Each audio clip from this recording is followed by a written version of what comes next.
It is Wednesday, June 25th here at the West End Gun Club. I have the day off from work, came out to the range to do a run-through of the July 2025 NRL22 Course of Fire. The range is technically closed, so we got an email last night, which is last minute, that they were going to close the main line for some kind of water survey that's taking place on the hillside in the past the impact area, so it's understandable.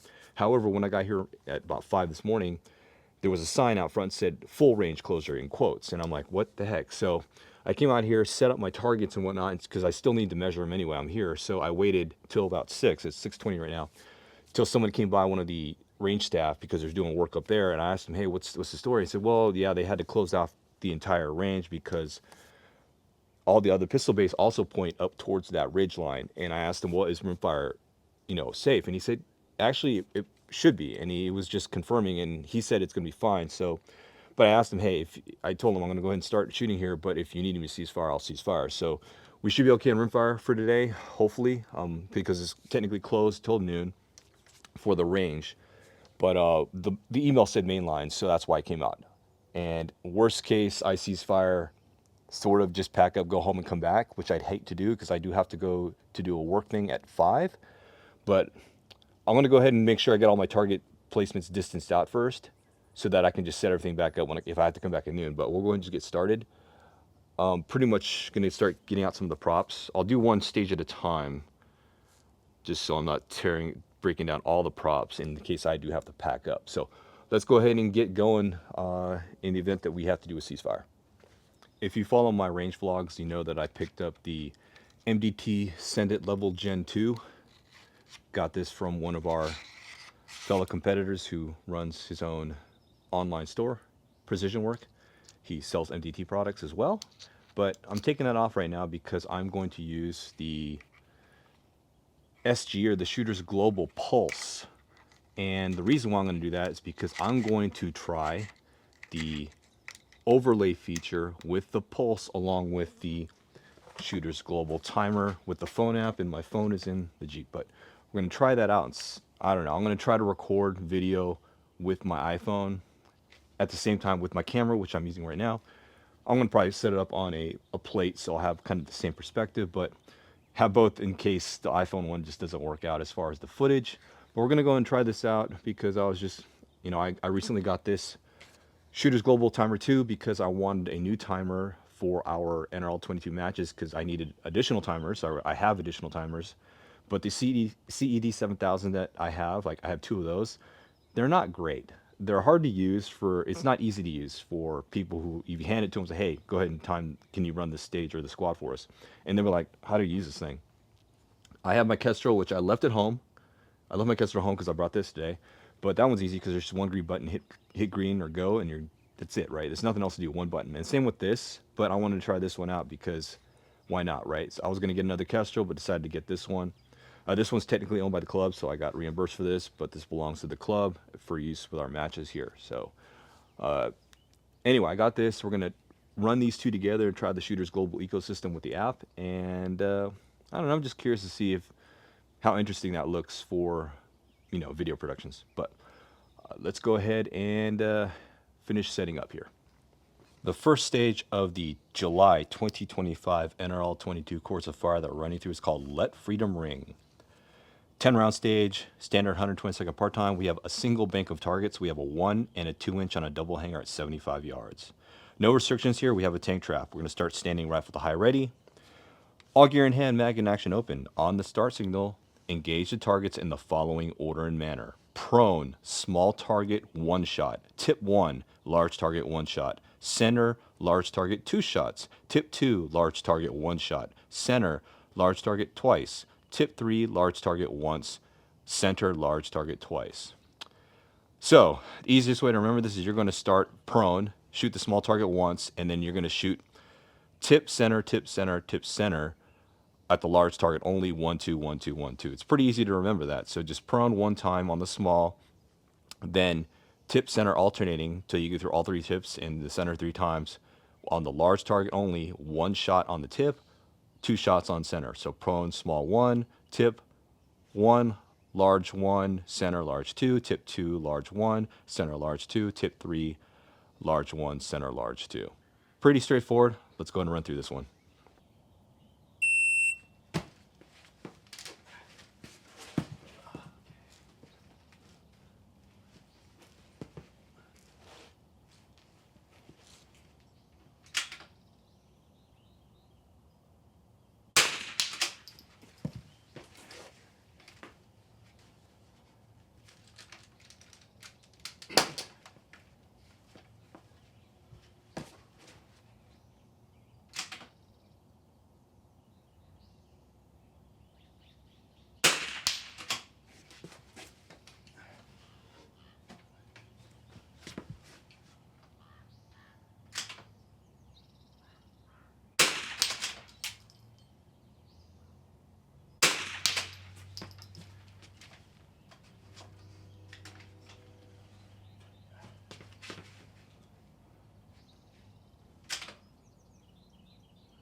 Pretty close. This stage is pretty straightforward. My approach was shoot prone underneath the tank trap between the legs. Depending on how your venue is set up, you may or may not be able to do that. I shot between the legs. Worst case, if you can't do that, you don't have clear line of sight to the target from underneath the tank trap, you can just shoot offset to left or right, whichever one you're comfortable with, and then move to the appropriate tip for motion or movement and time savings. But I went underneath tank trap small, came back to the rearmost tip, which is the closest to me, came up back up on top of the tank trap, lifted it up. One, center, then left, center, right, center. So 1, 2, 1, 2, 1, 2. Pretty simple, after the prone, of course, but not much to say here. Single bagged it, not a big deal. I shoot both knees on the ground. I mean, the way we're shooting an upward angle, I can use my knee for support here, but most of the time I find this, I actually induced more wobble sometimes doing this, unless I put a pump pillow. But if I will single bag it and just put both knees on the ground, square up and balance my rifle, I'm stable enough. So that's just how I shoot for this type of stage. No other advice here.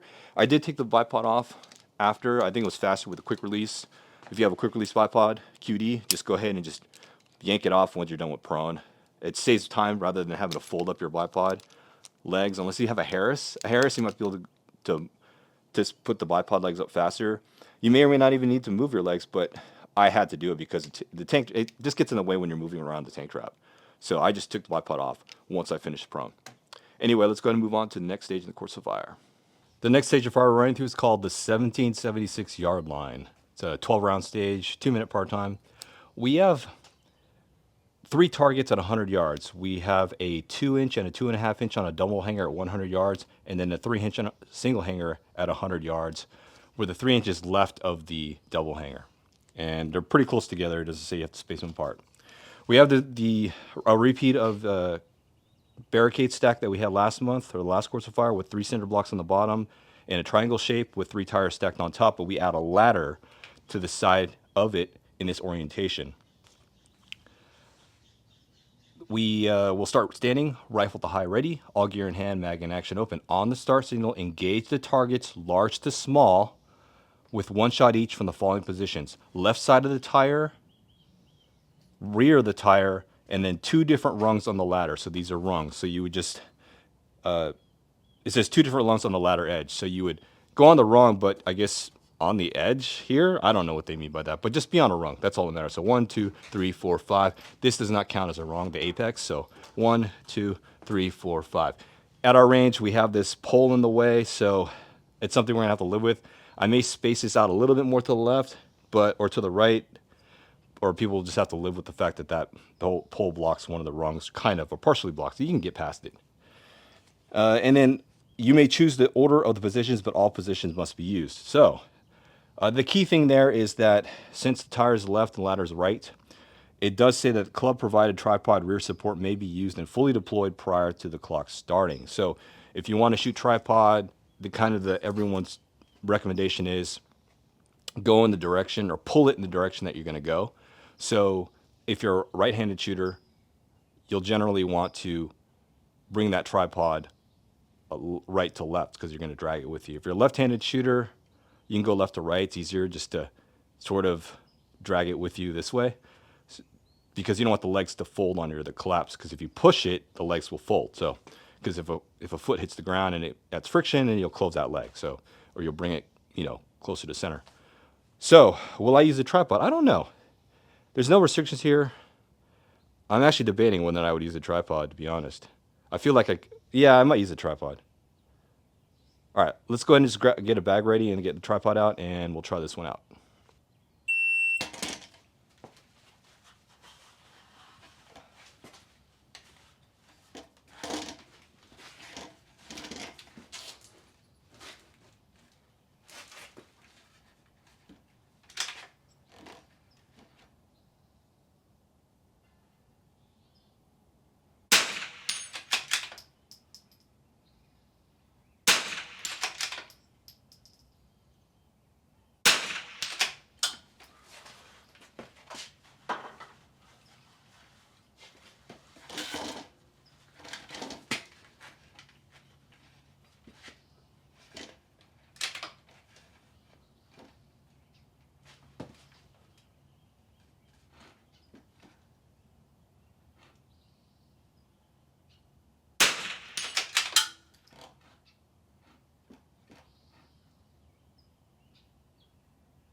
Rear and left.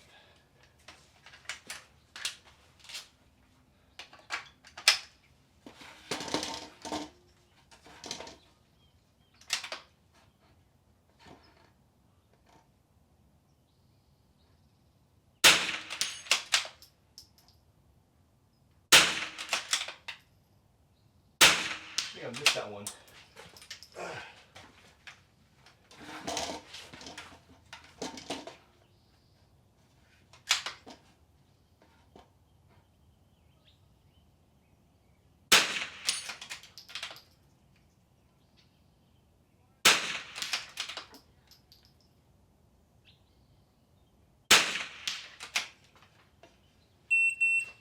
Finished, barely have time. I made a bad decision on the bag. So I used this skinny bag from Air 419. I can't remember what they call it. I think they call it the rail. It's not a rail changer. It's like something. I can't remember the name. I'll put it in the caption if I look it up online when I edit. But this is a very nice bag for like the pyramid stage when you're going through small portholes, right? However, I just left it on here on this small bar, and I used it for the ladder and whatnot. The problem is it's canting over, like when I was trying to balance it. And I was holding it here. I don't know if the rules let you like put it here, but I should have put it here. And in any case, I did drop one around, but I probably won't use this bag for the actual match. I'll use my bigger bag. Like I have a rail attached pint-sized game changer that I'll run instead. So I'll just put that here, and then it should not tip over, can't left and right. So I was struggling with that. I barely finished with enough time. It was 1:17:41 when the clock elapsed. But that was my main thing, is I could not get that thing to I was fighting the gun along with the tripod. So it did slow me down, but I still finished within time. But I anticipate that I'll shoot this a lot better on match day, assuming there's no wind.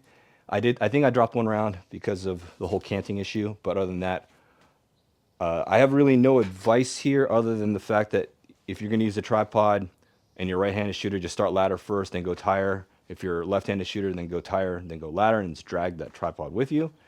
You can probably get away without the tripod, to be honest. I feel like it could be a crutch. You're just fighting it more if you don't practice with the tripod. But I'm going to do it or use the tripod just to have practice with it. I don't really shoot much PRS style matches. So it's nice to just keep using a tripod whenever I can. So I'm going to go ahead and just do it anyway, even if it does slow me down.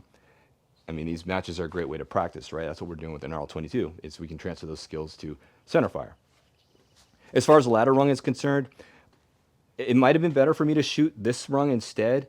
I do not want to shoot prone. I'm not going to shoot prone on the ladder like the lower rung for sure, because you don't want to change levels that drastically. If you're going to be shooting off the tire stack, which is waist high for most people, or whatever, you might as well just, you're going to shoot kneeling here, you might as well stay kneeling. Like, just shoot kneeling and stay in that position. Don't go prone, come back up, because you're lifting your full body weight coming up with your gear, and you're just exerting more energy that way, and then you're stressing yourself out, increasing your heart rate. So I would just stay with a rung where you don't have to get into a different style of position, I think, than you are going to shoot off the tire stack.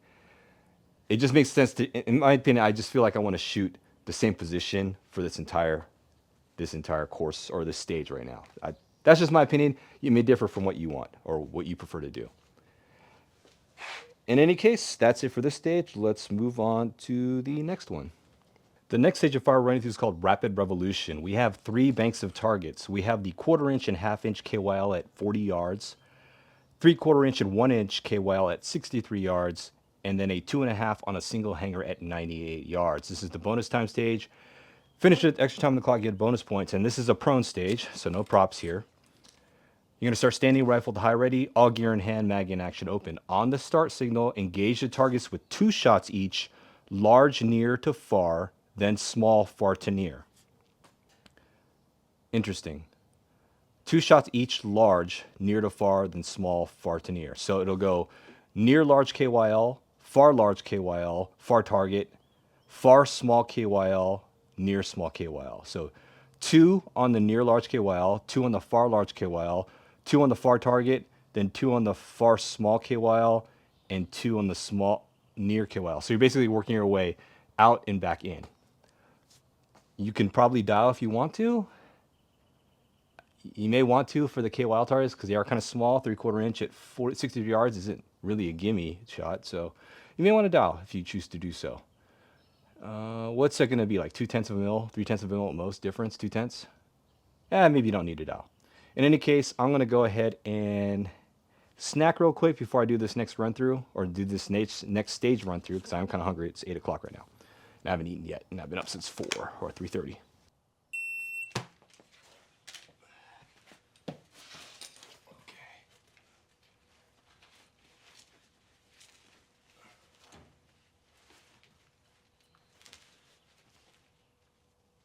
Two shots.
Barely see that target.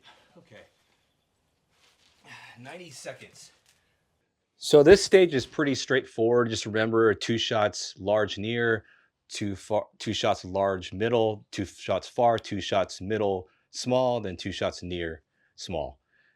It's pretty straightforward in that regard. However, the problem with this range, which will slow us down for the West End Gun Club, if you don't know, we are shooting at a 6-degree roughly upward angle. And so the 40-yard KYL is at ground level, so we're level to that target. The 63-yard KYL is, I want to say, 13, 14 feet off the ground, 12 feet. So it's up, and then the 98-yard target is even further up higher off the ground. So what that does for this KYL is that you're going to have to figure out how to get your bag to go at that angle and still have enough bipod length or height to get to the next KYL and then lower your gun. So kind of a nuance with this range. My opinion is always start taller than you need to, because you can always figure out how to get your bag and put your hand in between. But I think my bipod legs could have been one more shorter, like a notch shorter, and would have been easier to shoot with my bag in this vertical position for the KYL, and then I can always flatten my bag a little bit to get to the upper angle targets. But that's kind of it. I finished with 90.808 elapsed. You can shoot faster. I think ground level would be a lot easier because you're not changing the angle of your gun like we are here. But yeah, that's my only opinion there as far as like for the West End Gun Club. As far as dialing, I dialed. That slowed me down. I just felt that it made more sense though to dial, because you're going to shoot 2 at a distance, 2 at a next distance, 2 at another distance, then work your way back for 2 shots on a KYL. It's kind of thin, so I figured out, let's just go and dial. You can probably get away without dialing for elevation, but I went and just dialed for it. So that was just my take on this. You can just do holdovers, but I don't know. It made sense to dial for me for this stage. Let's move on to the fourth stage in this Course of Fire. The next stage in the Course of Fire we're running through is called Red, White, and Boom. We have 2 banks of targets. We have a 1 and a 1.5 on a double hanger at 61 yards. Then we have a 2 and a 2.5 inch on a double hanger at 92 yards. No restrictions here. It's a 10-round stage. We have 2 barrels set up, 55-gallon barrels, 1 normally vertically and 1 horizontally laying on its side, with the one on the side on the right when facing downrange. You're going to start standing, rifle at the high ready, all gear in hand, mag in action open. On the start signal, engage the targets with 1 shot each, large to small, in the following order. The vertical barrel, the near targets, large, small. Horizontal barrel, far, large, small. Vertical barrel, near, large, small. Horizontal barrel, far, large, small. Then the vertical barrel, near, large, then far, small. So that's where they throw you for a loop on the last iteration. So basically you're going to shoot 2 passes, verticals near, horizontal far. So near, far, then back to the vertical, the near large, then the far small. So you're always going to shoot large, small on each position, but the third pass on the vertical barrel, you're going to split it, the near, then far. So near large, far small. That's how to remember that.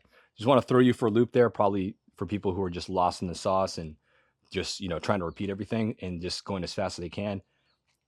Adds that thinking aspect to it. So should be pretty straightforward. Let's try this out. I did put cinder blocks to hold this in place. I'm probably not going to go this route. I still need to make this little wood deal that you can put as a cradle underneath the barrel so it doesn't roll.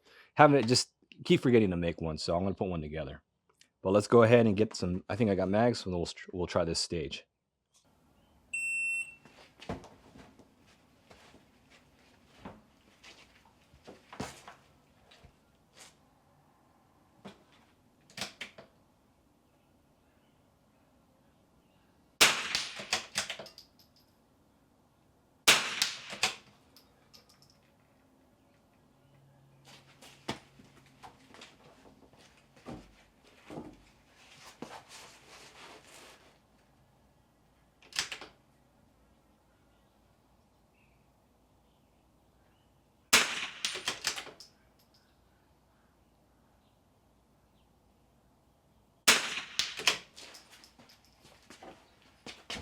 I don't know if I'm going to dial or not.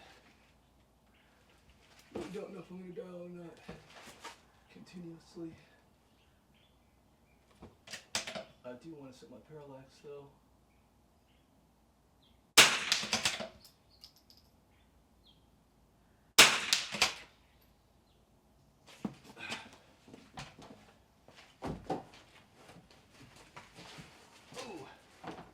Too much stuff on my body here. Okay. Take my lanyard off. Let's see, just do a hold instead for this one.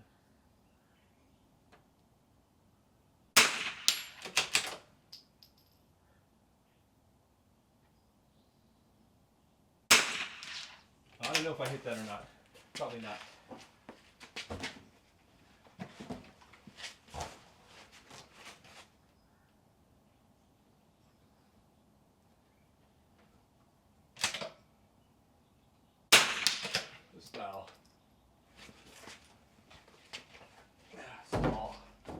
bar small.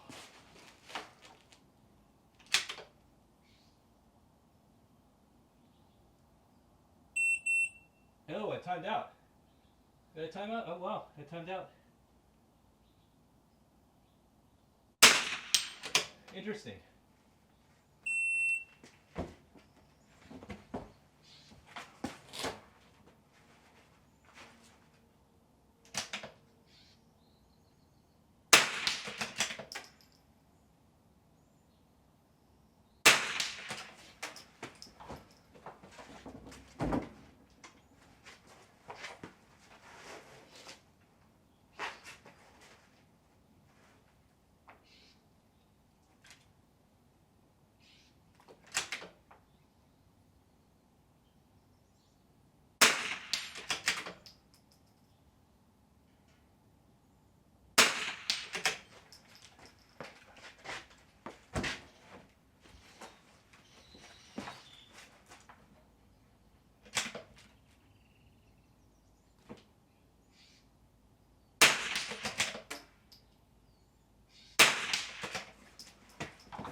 Small.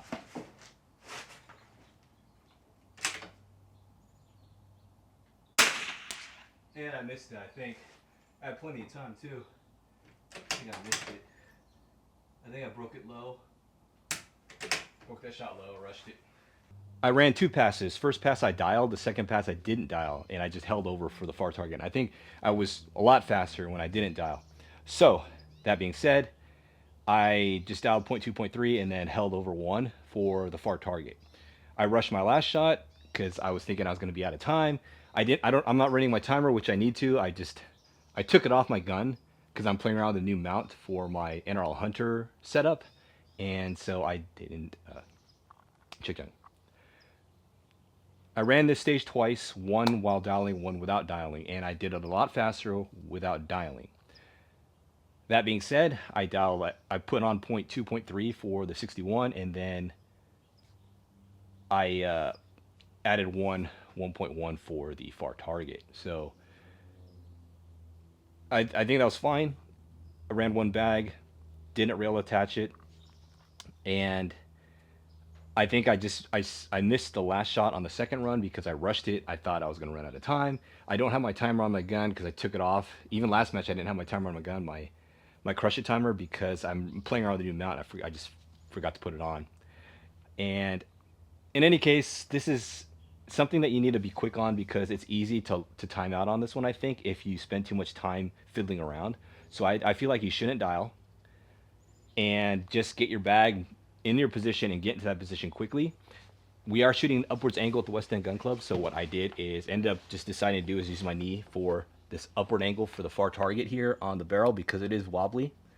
And then basically I'm just using my bag to micro adjust. I just move my bag with my support hand on the surface of the barrel and I hold it into place until I find a good spot for it and let it sit there, and I just sort of angle my gun as needed, and then I use my support hand to hold that bag into place and then break that trigger. And it should be okay. There is a little bit wobble because I'm inducing some amount of pulse on this. So during this run too, I usually run with the flat side of the game changer on the surface, but when I was going to the barrel, I was putting it like this, and it's not a good idea to do that. So I went back once I realized what I was doing. I put the flat side here because you have more surface area to grip. Put it this side, it's just going to slide. And if you have a grippy game changer, which I have a grippy game changer, I should probably use that because that might actually be better on this surface so it doesn't slide as easily. It'll still slide, but I'll at least have a little bit more grip. So maybe that's something to think about for this stage, is to use a grippy game changer. I don't think I brought it with me today. I think I left it at home. That one's got get light though. It's not heavy, which is fine.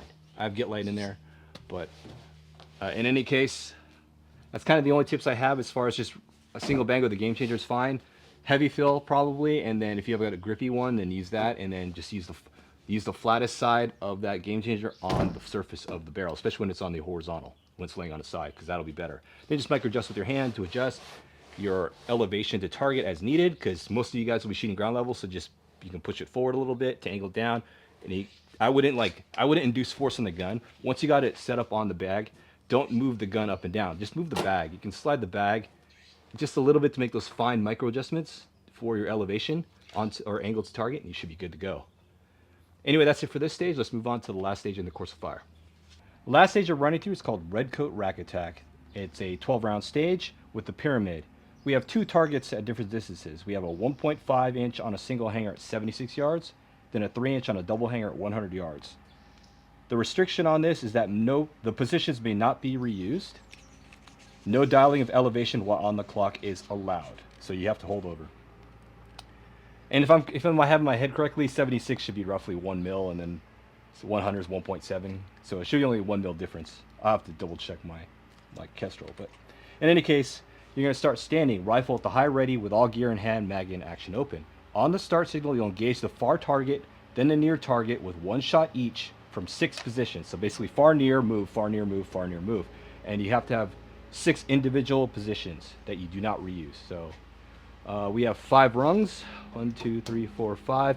And I believe this will count as a position. This one big portion will be what position. This will be a position. So you basically have, unless you want to use the top one, I think you have like 3 positions on each rung, which will be good. So you can probably stick with 2 rungs only. Some may want to go prone. I'm just going to shoot like a kneeling or a high kneeling probably for this, and get my rounds down, or all my shots taken care of on 2 different rungs, and that's all. And I'm going to single bag this. But let's go and try this one out.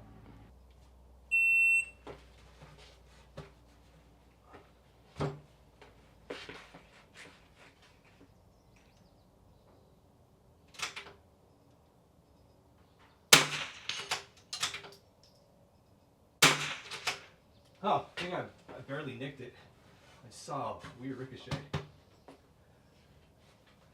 I didn't hit it. We'll see. We'll see in editing.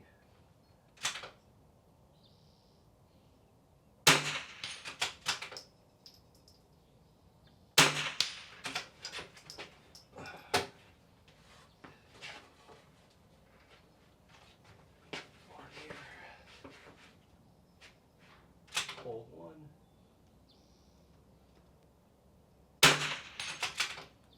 Might be a left wind. It's our bottom end. Starting here. One here.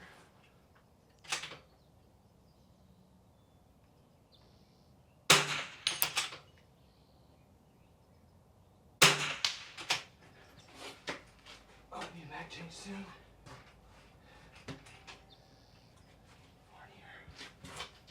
Ow, I just kneeled on brass.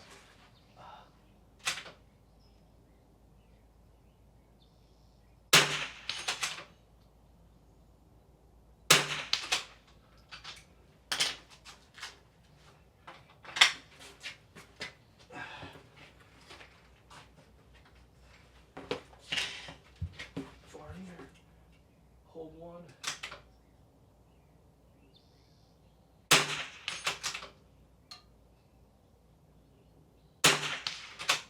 112 elapsed. This stage is basically an exercise in getting into position and getting rounds off quickly. You basically have 2 targets that you need to engage from each position, far, near, every time, and you're just moving. So you establish 6 positions. Very straightforward. You just got to move briskly. I finished with 112.52 elapsed, so kind of cutting it close. And I felt I was moving well, and I think I might have maybe missed 1 shot, but the ricochet was way to the right, so it probably was a hit. I'll have to look at it in video. But in either case, it's just a simple matter of movements.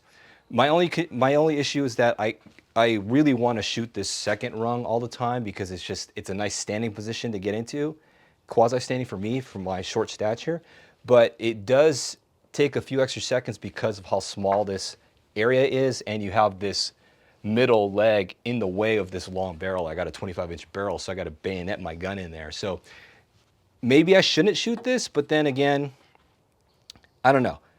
I just feels instinctive to go that route. So maybe I should shoot this one to get more room inside in this window, and then shoot this rung for that window. But then I'm going to be shooting sort of a high kneeling and then a very low kneeling, which I'm not a fan of, to be honest. But I guess you can use the elbow for your or knee for support. But I don't know. I just like to shoot upright if I can. I can get into those positions, but I just rather shoot upright. And I know a lot of taller guys who prefer to just shoot upright body. But anyway, that's kind of all I had there. It's simple. I think during the stage discussion, I think I said 1.0 and 1.7.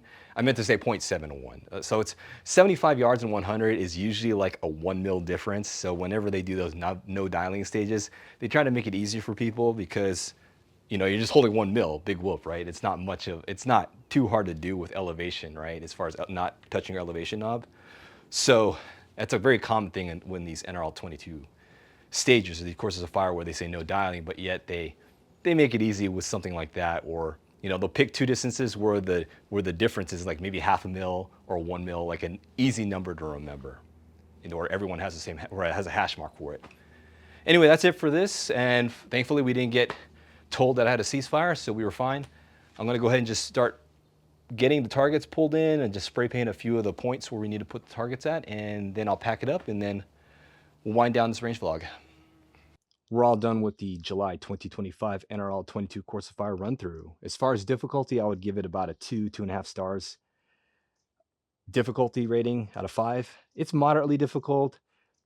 The tire stack stage might be problematic for some people because it's not very stable. The pyramid with 6 positions, it's all about, you know, making deliberate, quick positions and breaking clean shots repeatedly. So some people might time out. And then the KYL stage could be, some people might miss, you never know. You might miss a shot or two. And then what am I thinking about? Tire stack. And what's the other stage I was thinking of?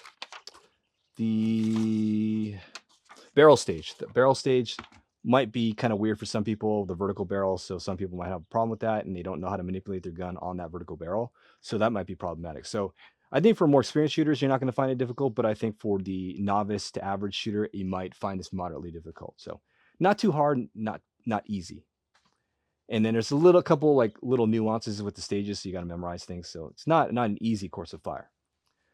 That being said, I shot with the overlay on the Shooters Global app. We'll see if the video comes out okay with the run through. I may or may not use it. We'll see what it looks like when I get it all in Adobe Premiere. I shot some vertical, some horizontal. I dropped my phone while I was in vertical because I don't have a way to clamp it down in vertical. So I had it resting on my plate and it just fell over, but no damage on that. In the overlay, if assuming I use it, people are going to give me crap because the Shooters Global or the Shooters Global Pulse will show that I'm cannon on some of my shots. And the way I have this set up is that I have it above the diving board, and even with my hat off, I can't see it very well because of my trigger cam. And so I should have it on the M-LOK mount on the side. I just got too lazy to get my M-LOK mount and put it on there so I can have a level visible. So some of them I do look over the top before I take my shot, but some of them I was just going for speed and I was canted. So you'll see that, and we'll see with the Shooters Global how much wobble I have. The thing is, I had the gun sitting down, just resting on the ground with a bag, and the app was saying that it was moving. I'm looking at it, there's no way it's moving that much. Even with wind, it's not. I don't think it's moving it. So because it's on a bipod in a bag. So I'm not sure if there's some kind of bug or something, but I got to test that out sometime because I never really used it before with the Shooters Global Pulse and the whole wobble mode, and then tie it to the app to see it real time. Anyway, I'm going to pack it up and get out of here because I'm sealed in actually, so they're going to have to let me out. But our next match is July 27th, I believe. July 27th, I could be wrong, but if I'm incorrect, I'll put it in the captions of the video. But next NRL22 match, the West End Gun Club, July 27th. If you're in the area, come on out. I'll put a link to our information site so you can register and attend our match. Anyway, that's it for today. June 25th, Wednesday here at the West End Gun Club. Thanks for watching. I will see you in the next vlog.